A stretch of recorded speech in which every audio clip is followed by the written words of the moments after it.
दर्शक बंधु पवित्र पणा संक्रांति दिन आपणक गलारे पिंधि दियंतो एही गछर चेर जहाद्वारा आपणक भाग्यर साथ मिलिजिब एवं आपणक निकटक धन आसीबार मार्ग खोलिजिब।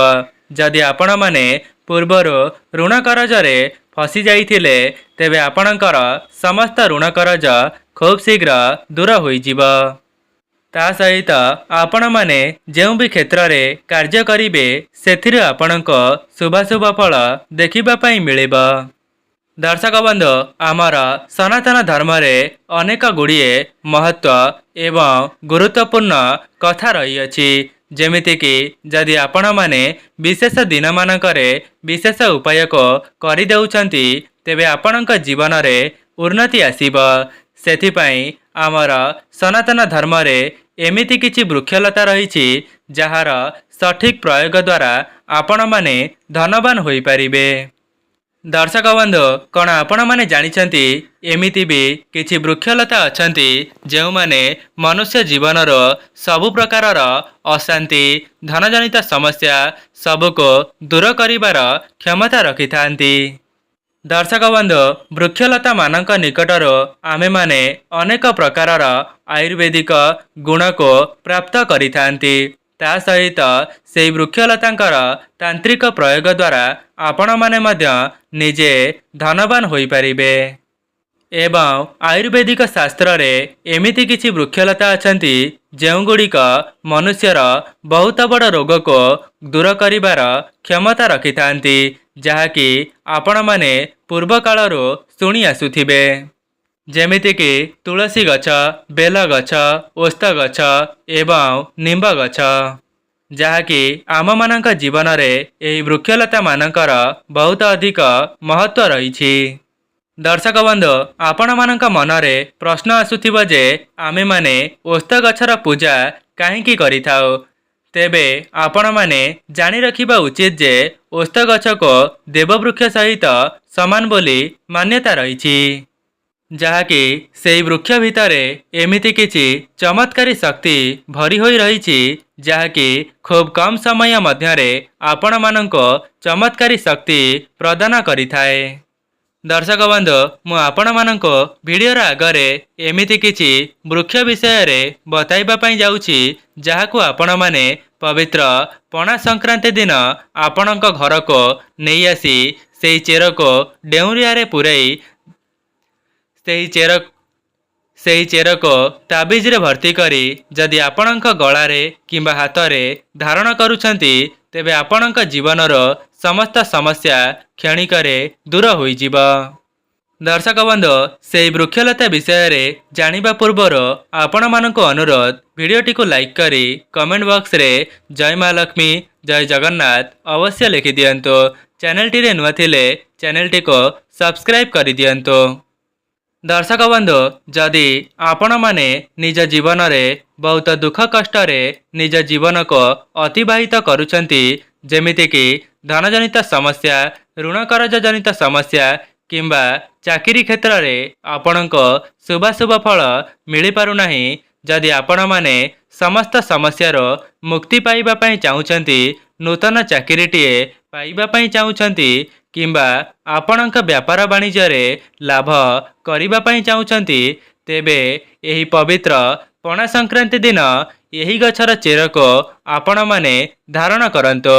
देखिबे एक मास मध्यरे आपणकर समस्त समस्या दूर हेबा सहित आपणक जीवन को धन आसीबार मार्ग खोलिजिब।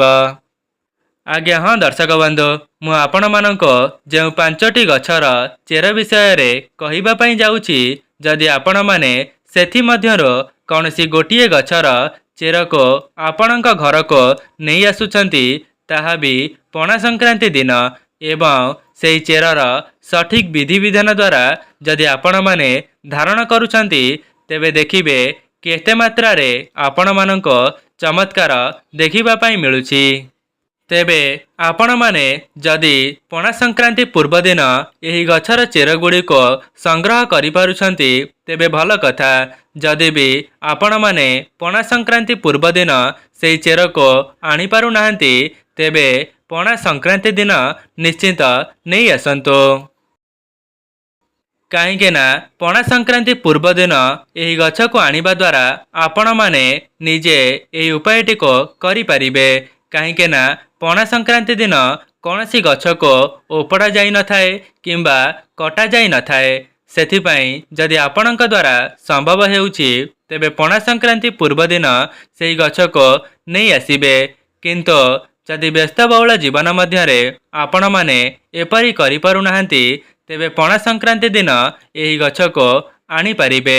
କିନ୍ତୁ ଏହି ଗଛକୁ ଆଣିବାର ସଠିକ୍ ନିୟମ ମଧ୍ୟ ଆପଣମାନେ ଜାଣି ରଖନ୍ତୁ।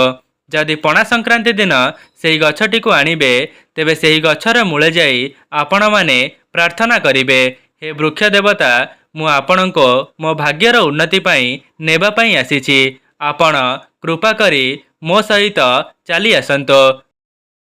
ଯଦି ଆପଣମାନେ ଏହିପରି ଭାବରେ ବୃକ୍ଷଙ୍କୁ ଆମନ୍ତ୍ରଣ କରିବେ ଦେଖିବେ ଏଥିରୁ ଆପଣଙ୍କୁ କୌଣସି ବି ଦୋଷ ଲାଗିବ ନାହିଁ।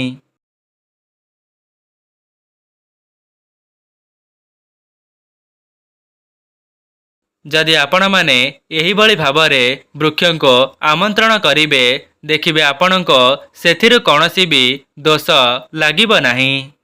ଏବଂ ଆପଣମାନେ ସେହି ଚେରଟିକୁ ନିଜ ଘରକୁ ଆଣିବା ପରେ ଗଙ୍ଗା ଜଳରେ ଧୋଇଦେବେ ଏବଂ ଏହାପରେ ଚାନ୍ଦିର ତାବିଜରେ ଭର୍ତ୍ତି କରି ତାହାକୁ ନିଜେ ଧାରଣ କରିବେ। ଯଦି ଆପଣମାନଙ୍କ ନିକଟରେ ଚାନ୍ଦିର ତାବିଜ ନାହିଁ ତେବେ ଆପଣମାନେ ତମ୍ବାର ତାବିଜରେ ମଧ୍ୟ ଏହି ଚେରକୁ ଭର୍ତ୍ତି କରି ଆପଣଙ୍କ ଗଳାରେ ଧାରଣ କରିପାରିବେ। ତେବେ ଆସନ୍ତୁ ଆଉ ଡେରି ନ କରି ସେହି ମହତ୍ତ୍ୱପୂର୍ଣ୍ଣ ଚେର ବିଷୟରେ ଜାଣି ରଖିବା, ଯାହାକୁ ଆପଣମାନେ 14 ଏପ୍ରିଲ ମଙ୍ଗଳବାର ପଣା ସଂକ୍ରାନ୍ତି ଦିନ ଏହି ଉପାୟଟିକୁ କରିପାରିବେ। ଦର୍ଶକ ବନ୍ଧୁ, ସର୍ବପ୍ରଥମ ଗଛଟି ହେଉଛି ଚମେଲି ଗଛ। ଆପଣମାନେ ଜାଣିଥିବେ କି ନାହିଁ ମୁଁ ଜାଣିନାହିଁ, କିନ୍ତୁ ଚମେଲି ଗଛ ମୂଳରେ ଅନେକ ପ୍ରକାରର ଦୈବୀ ଶକ୍ତି ଭରି ହୋଇ ରହିଥାଏ, ଯାହାକି ଆପଣଙ୍କ ଘରକୁ ନେଇ ଆସିବା ଦ୍ୱାରା ଆପଣଙ୍କ ଘରେ ସକାରାତ୍ମକ ଶକ୍ତିର ପ୍ରବେଶ ହୋଇଥାଏ। ଦର୍ଶକ ବନ୍ଧୁ, ଆପଣମାନେ ଜାଣିଛନ୍ତି ଚମେଲିର ତେଲ ଶ୍ରୀ ହନୁମାନଙ୍କୁ ଅର୍ପଣ କରାଯାଇଥାଏ। ଯେହେତୁ ଏହି ଦିନ ହନୁମାନ ଜୟନ୍ତୀ ପଡ଼ିବା ପାଇଁ ଯାଉଛି ତେବେ ଏହା ଆପଣମାନଙ୍କ ନିମନ୍ତେ ସୁବର୍ଣ୍ଣ ସୁଯୋଗ ଅଟେ। ତା ସହିତ ଚମେଲି ଗଛରେ ସ୍ୱୟଂ ହନୁମାନଙ୍କର ଶକ୍ତି ବିରାଜମାନ ରହିଥାଏ। ସେଥିପାଇଁ ପଣା ସଂକ୍ରାନ୍ତି ପୂର୍ବ ଦିନ ଆପଣମାନେ ଚମେଲି ଗଛକୁ ନିଜ ଘରକୁ ଓପାଡ଼ିକି ନେଇ ଆସିବେ ଏବଂ ପଣା ସଂକ୍ରାନ୍ତି ଦିନ ଏହି ଗଛଟିକୁ ଗଙ୍ଗା ଜଳରେ ଧୋଇ ସଠିକ୍ ବିଧିବିଧାନ ଦ୍ୱାରା ପୂଜାର୍ଚ୍ଚନା କରିସାରିବା ପରେ ସେହି ଚେରଟିକୁ ଚାନ୍ଦିର ତାବିଜ କିମ୍ବା ତମ୍ବାର ତାବିଜରେ ଭର୍ତ୍ତି କରି ଆପଣଙ୍କ ଗଳାରେ କିମ୍ବା ହାତରେ ଧାରଣ କରିପାରିବେ। ଦେଖିବେ ଏପରି କରିନେବା ଦ୍ୱାରା ଆପଣଙ୍କୁ ସ୍ୱୟଂ ହନୁମାନଙ୍କର ଅଲୌକିକ ଚମତ୍କାର ଦେଖିବା ପାଇଁ ମିଳିବ। ଆପଣଙ୍କ ଜୀବନର ସମ୍ପୂର୍ଣ୍ଣ ବାଧାବିଘ୍ନ ଦୂର ହୋଇଯିବ। ଯଦି ବି ଆପଣଙ୍କ ନିକଟକୁ କୌଣସି ସଙ୍କଟ ଆସୁଥିଲା ତେବେ ସେସବୁ ମଧ୍ୟ ତୁରନ୍ତ ଦୂର ହୋଇଯିବ। ଦର୍ଶକ ବନ୍ଧୁ, ଏବେ ଜାଣିବା ଦ୍ୱିତୀୟ ଗଛ ବିଷୟରେ।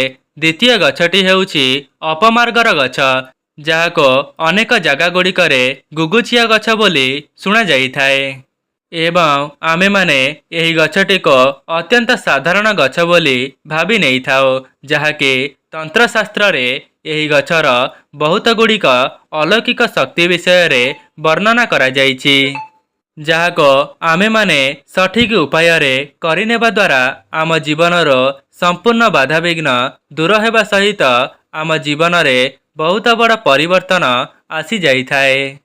ଦର୍ଶକ ବନ୍ଧୁ, କ'ଣ ଆପଣମାନେ ଜାଣିଛନ୍ତି ଏହି ଗଛଟିକୁ ଅପମାର୍ଗ ବୋଲି କାହିଁକି କୁହାଯାଇଥାଏ? ତେବେ ଏହି ଗଛଟିକୁ ଅପମାର୍ଗ ବୋଲି ଏଥିପାଇଁ କୁହାଯାଏ କାହିଁକି ନା ଏହି ଗଛର ମଞ୍ଜି ଗୁଡ଼ିକ ଓଲଟା ରହିଥାଏ, ଯାହାକି ଦୁନିଆଠାରୁ ଓଲଟା ଚାଲିଥାଏ।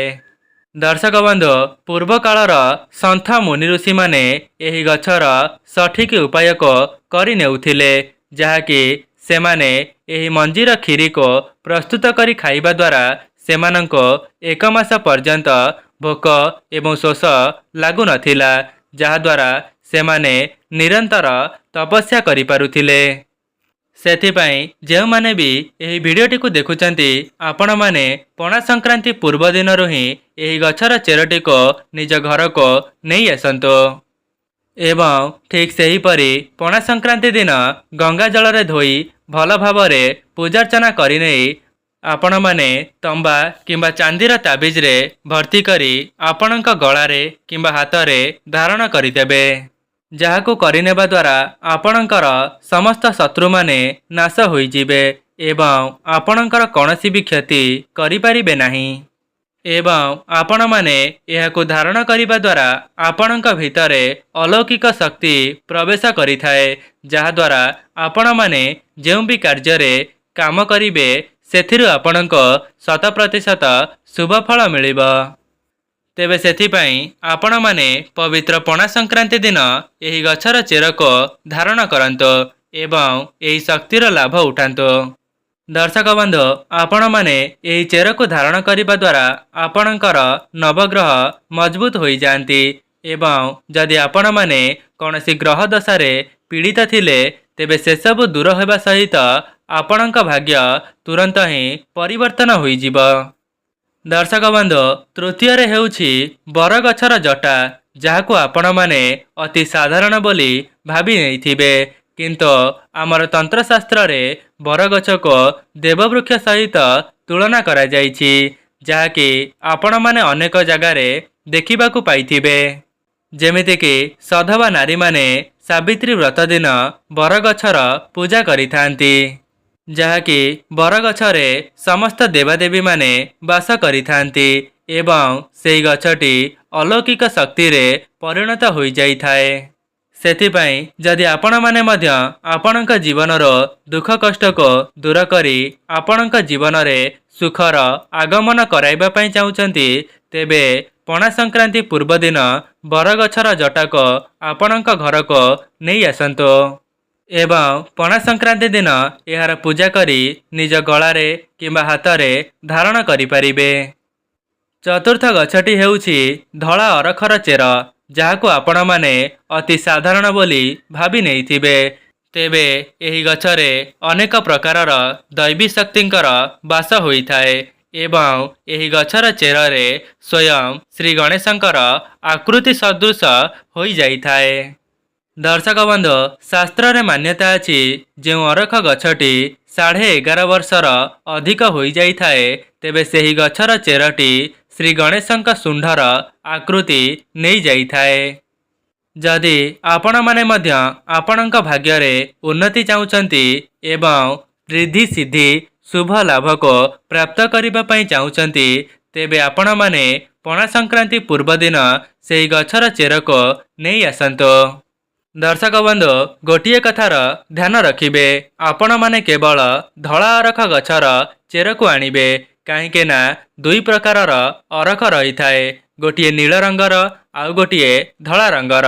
ତ ଆପଣମାନେ ଧଳା ଅରଖ ଗଛର ଚେରଟିକୁ ନେଇ ଆସିବେ ଏବଂ ପଣା ସଂକ୍ରାନ୍ତି ଦିନ ଏହାର ମଧ୍ୟ ସଠିକ ବିଧିବିଧାନ କରି ଚାନ୍ଦିର ତାବିଜ କିମ୍ବା ତମ୍ବାର ତାବିଜରେ ଭରିଦେଇ ଆପଣଙ୍କ ଗଳାରେ କିମ୍ବା ହାତରେ ଧାରଣ କରିଦେବେ। ଦର୍ଶକ ବନ୍ଧୁ, 5 ନମ୍ବର ଗଛଟି ହେଉଛି ଅପରାଜିତା। ଯଦି ଆପଣମାନେ ଶନି ଦଶାରେ ପୀଡ଼ିତ ଅଛନ୍ତି, ତେବେ ଅପରାଜିତାର ଫୁଲକୁ ଶନିଦେବଙ୍କୁ ଅର୍ପଣ କରିବା ଦ୍ୱାରା ଆପଣଙ୍କର ଶନି ଦଶା ଖଣ୍ଡନ ହୋଇଥାଏ। ଯଦି ଆପଣମାନେ ଶନି ଦଶାରେ ପୀଡ଼ିତ ଅଛନ୍ତି, ତେବେ ଆପଣମାନେ ପଣା ସଂକ୍ରାନ୍ତି ପୂର୍ବ ଦିନ ସେହି ଗଛର ଚେରଟିକୁ ନେଇ ଆସନ୍ତୁ ଏବଂ ଏହା ପରେ ପଣା ସଂକ୍ରାନ୍ତି ଦିନ ଗଙ୍ଗା ଜଳରେ ଧୋଇକରି ସଠିକ ବିଧିବିଧାନ ଦ୍ୱାରା ପୂଜାର୍ଚ୍ଚନା କରି ଆପଣମାନେ ଡେଉଁରିଆରେ ଭର୍ତ୍ତି କରି ନିଜ ଗଳାରେ କିମ୍ବା ହାତରେ ଧାରଣ କରିଦିଅନ୍ତୁ। ଦେଖିବେ, ଏପରି କରିନେବା ଦ୍ୱାରା ଆପଣଙ୍କ ଉପରେ ଶନିଦେବଙ୍କର କୃପା ପ୍ରାପ୍ତି ହେବ, ଯାହାଦ୍ୱାରା ଆପଣମାନେ ଯେଉଁ ବି କ୍ଷେତ୍ରରେ କାର୍ଯ୍ୟ କରିବେ ସେଥିରୁ ଆପଣଙ୍କୁ ଶୁଭାଶୁଭ ଫଳ ଦେଖିବା ପାଇଁ ମିଳିବ। ଯେଉଁମାନେ ଚାକିରିର ସନ୍ଧାନ କରୁଥିଲେ, ତେବେ ସେମାନଙ୍କୁ ମଧ୍ୟ ନିଜ ମନ ମୁତାବକ ଚାକିରିଟିଏ ପ୍ରାପ୍ତ ହୋଇଯିବ। दर्शक बंधु मु आपण मानक आगरे गोटिए कथा कही रखिबी जो सब उपाय को मु आपण मानक आगरे कही रखिली आपण माने चेष्टा करिवे संपूर्ण निष्ठा एवं भक्तिर सहित से उपाय सब को करिबा पई कहीं ना जदि आपण माने अविश्वासर सहित किंबा संदेहर सहित से उपाय गुड़ी को करिवे तेबे आपण माने जेते चेष्टा करिले मध्य सेथिरु आपणको शुभाशुभ फल मिल पारिब नाही। सेथिपाई जेउमाने संपूर्ण निष्ठा एवं विधि विधान द्वारा निसंदेह रे सेही गछर चेर को धारण करिवे सेमानक जीवन रे तुरंत ही उन्नति आसीब एवं सेमाने धन धान्य रे परिपूर्ण होई जिवे। दर्शक बंधु मोर कहिबार अर्थ हेउछि जदि आमे माने ईश्वरंक उपरे विश्वास रखिबा तेबे आमको सबु जगह रे ईश्वर देखा देई थांती। जदि आमे माने ईश्वरंक उपरे विश्वास न रखिबा तेबे ईश्वर जदि आम आगरे छिड़ा होई जांती तेबे मध्य आमे माने विश्वास करि परिबा नाही। ताहा हेउछि विश्वास उपरे निर्भर करिथाए। सेथिपाई जो माने भी यही सब उपाय गुड़ी को संपूर्ण निष्ठारे पालन करिवे विश्वास रखिबे जे मोर समस्त मनस्कामना आशीर्वाद द्वारा पूरण होई जिवो तेबे आपण माने मध्य निज जीवन रे उन्नति करि परिबे। दर्शक बंधु जदि आपणक द्वारा सेही 5टी चेर को आनिबा संभव हेउ नाही तेबे आपण माने पवित्र पणा संक्रांति दिन जो गोटिए गछर चेर को सठिक विधि विधान द्वारा पूजा करी नहीं आपणक गलारे किंबा हाथरे धारण करि देउछंती तेबे आपण मानको 100% शुभ फल प्राप्ति होई जिवो। दर्शक बंधु आमर सनातन धर्म रे यही नूतन ओडिया वर्ष को पणा संक्रांति बा महाविषुव पणा संक्रांति भाव रे मान्यता रही। सेथिपाई जदि आपण माने पवित्र पणा संक्रांति दिन कौनसी उपायटी को थरे मात्र करि देउछंती तेबे सेथिरु आपणको 100% शुभ फल देखिबा पई मिली थाए। तेबे दर्शक बंधु जदि आपण मानक निकटरे एही भिडियोटी पणा संक्रांति पूर्वर पहुंची सारिछि तेबे बहुमात्रा रे शेयर करंतो। जदि आपण मानक भिडियोटी भल लगी थाए भिडियोटी को लाइक करी कमेंट बॉक्स रे जय मां लक्ष्मी जय जगन्नाथ अवश्य लिखि दियंतो। चैनल टी रे नुआ थिले चैनल टी को सब्सक्राइब करि दियंतो। आजि पई रहुछि नमस्कार।